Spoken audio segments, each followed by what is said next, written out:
Saya didiagnoskan breast cancer stage 3. Ciruto dan juga spirulina ni memang betul-betul membantu saya. Kalau nak tengokkan jenis saya daripada saya start sakit sampai sekarang ni, memang saya macam saya tak sangka yang saya boleh berdiri kat depan ni semua, boleh bercakap. Sebab ada kawan saya buat office tu baru je pass away cancer juga. Saya operate pada bulan 8. Sebulan selepas tu saya buat kemoterapi. Masa tu saya tak makan lagi apa-apa functional food daripada BE. Cuma pakai full alura sahaja. Sebelum saya nak buat kemo tu, saya stop dalam PT untuk yang cancer patient. Kalau makan Shruto tu, apa side effect dia?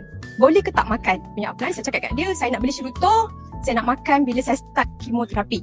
So saya bawa saya punya Shruto tu, saya pergi jumpa doktor, onkologi doktor. Saya tanya doktor, boleh tak saya makan ni? Doktor kata boleh, continue je makan. Second kemo saya makan Shruto macam biasa juga. Dan saya makan spirulina.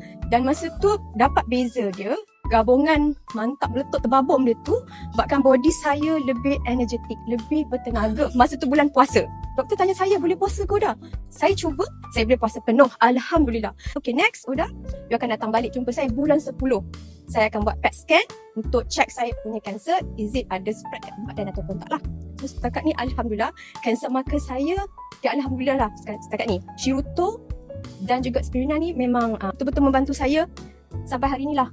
Kalau nak tengokkan jenis saya daripada saya start sakit sampai sekarang ni, memang saya macam saya tak sangka yang saya boleh berdiri kat depan ni semua, boleh bercakap. Sebab ada kawan saya kat office tu baru je pass away cancer juga. Hopefully yang siapa-siapa yang ada sakit macam saya, cubalah makan Ciruto dan juga spirulina ni. Dia memang betul-betul membantu saya daripada segi energi dan dalaman kita, sel kita lah, yang sejak saya belajar 2 hari ni kan, renew balik semua sel badan dalam badan kita ni. Doakan saya terus kuat untuk keluarga saya. 4 sachet, 2 pagi, 2 malam. Kadang-kadang saya extra kan. Kalau saya rasa macam badan saya tak berapa nak kuat, saya akan extrakan lah. Masa tu saya tak start lagi makan 1 cap lagi lah. Saya ikut sukatan, tapi lebih daripada 10 lah saya makan.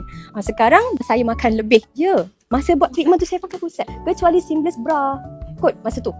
Saya pakai arm dah full set. Sekali dengan panties ya. Sila like, share dan komenkan video ni. Dan jangan lupa savekan video ni. Sila follow dengan CY.